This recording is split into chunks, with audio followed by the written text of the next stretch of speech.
Have you ever felt drawn to someone? Someone who lights up a room the moment they walk in, who makes you smile even on your toughest days.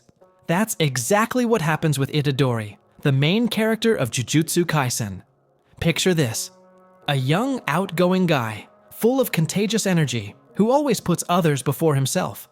But inside him also lives something dark and dangerous: Sukuna, the series' biggest villain. From the very start, we're pulled into this contrast. Light and darkness, empathy and destructive power, humanity and evil all existing in one person. And what if I told you there's a deep lesson in that? That by understanding this duality, we can learn more about ourselves, our strengths, our limits, and how to care for our emotional health? Itadori embodies the modern hero: empathetic, self-sacrificing, charismatic. But believe me, not all empathy is healthy. There's a point where too much sensitivity turns into burnout and emotional exhaustion. That feeling of giving too much and being left with too little. In this video, we'll explore psychology, philosophy, and sociology, all to show how Itadori's example can be a mirror for us to reflect on empathy, boundaries, and emotional balance. The idea is simple: to understand how we work, emotionally and socially, so we can move through life with more lightness and awareness. I'll show you how too much empathy can turn into something like empathy wear syndrome, an emotional outfit that gets heavier and heavier until it keeps us from moving forward with inspiration and joy. Spoiler: there's actually a technical name for this, and it's real. We'll also talk about Itadori's extroverted personality, why he shines, how that draws people in, and where the risk lies in hiding behind laughter and energy. His journey, shaped by his grandfather's last words and the death he carries inside his chest, is a path of acceptance, accepting himself, his fears, and sacrifice. And we'll dive into why this journey resonates so deeply in real life. So if you want to learn how to keep your empathy without losing yourself, how to let your light shine without masking your pain, and how to live lightly even while carrying responsibilities, stick with me until the end. Let's start by talking about empathy wear syndrome, that emotional weight that builds up when you connect too deeply with other people's pain. Psychology shows this can lead to emotional exhaustion, with symptoms like fatigue, irritability, insomnia, headaches, and even a strange sense of feeling distant from others, like their pain pushes you away from yourself. Even though Itadori overflows with empathy, there's a real risk of it becoming unsustainable. He wants to help everyone, to carry other people's pain, and that's admirable, but also dangerous. It's like wearing armor made of emotions.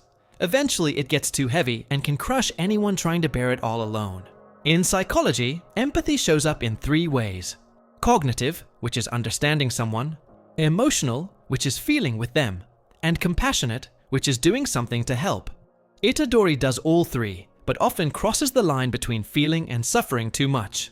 And when that happens, he starts losing himself in pain that isn't his, but that he insists on carrying. This overload can have serious effects on his mind: distress, guilt, trouble focusing.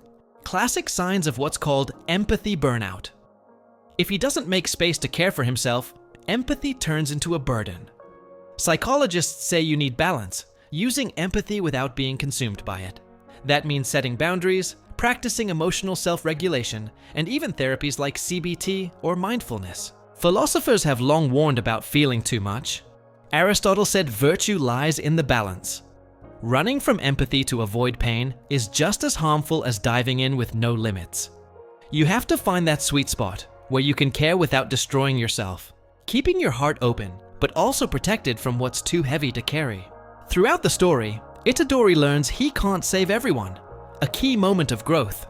He figures out how to prioritize, how to balance emotional clarity with real impact, and learns to let go of answering every cry for help just to keep his own stability.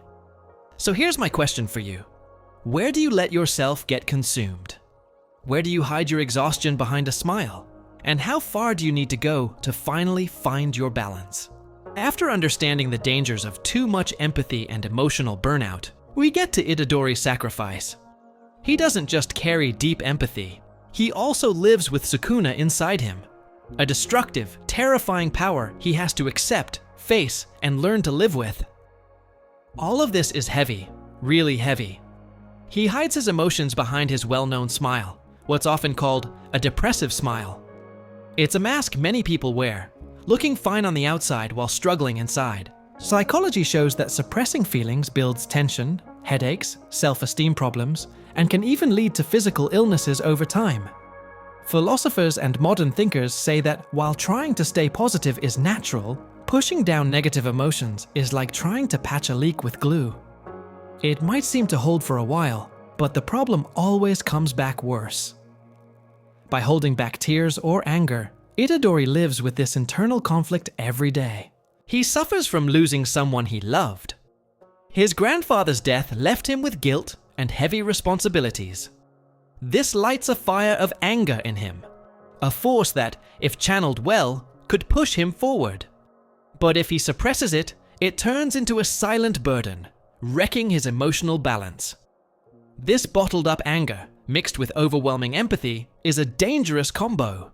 He feels others' pain, his own pain, and still has Sukuna inside. It's like living in two realities at once, and that's the turning point for his growth. Philosophy teaches us it's not just about recognizing these emotions, but actually naming them and welcoming them. When Itadori realizes he has to focus on who he can truly protect and care for, he learns about limits. He understands that saving everyone isn't always possible. That process of setting priorities is a powerful lesson for all of us. Our energy can't always reach everyone. Sociology even shows that the most caring communities still have to pick priorities. That doesn't make empathy smaller, it just makes it more effective. The big takeaway for today? You need to ask yourself, where are you holding back emotions? When does your smile hide a heavy heart? Cracks happen, but recognizing your own fragility is the first step. Reaching out for support through a friend, a therapist, or just taking a pause is the way to avoid becoming a prisoner of emotional weight. This understanding helps turn guilt and overload into something lighter, more real, more human. Just like Itadori, we can all learn to live with our shadows, embrace our pain, and most importantly, find the strength to keep going, even while carrying what seems impossible to bear. Throughout this conversation, we've seen that Itadori's empathy is powerful, but also dangerous when it goes too far. Scientific studies show that too much empathy, especially affective empathy, is linked to serious emotional distress, making people more vulnerable to depression, anxiety, or burnout. This is known as empathic distress fatigue. We also talked about the depressive smile, that happy face that hides deep pain. This behavior not only masks depression, it makes it harder to diagnose and can lead to serious outcomes, even suicidal thoughts or actions. Philosophy and sociology both stress that virtue lies in balance, not cold indifference, but also not limitless sacrifice. Our society values connection, but it still needs to learn how to set boundaries to stay safe. Pathological altruism can lead to exhaustion and neglect of your own needs. With Itadori, we see growth. He learns to prioritize instead of trying to save everyone. In real life, building compassion, feeling empathy without drowning in other people's pain, is essential. Experts say active compassion actually calms the brain and reduces emotional strain. Self-regulation techniques are key: self-compassion, mindfulness, talking with friends, and professional support. Psychologists recommend cognitive behavioral therapy, acceptance strategies, and setting emotional boundaries to avoid burnout. The final lesson is powerful. Empathy is beautiful, but if you don't take care of yourself, it turns into a trap. Taking care of yourself is just as noble as caring for others. Notice if you're carrying the weight of the world or hiding your pain behind a smile. How about making room for yourself and remembering you deserve care too?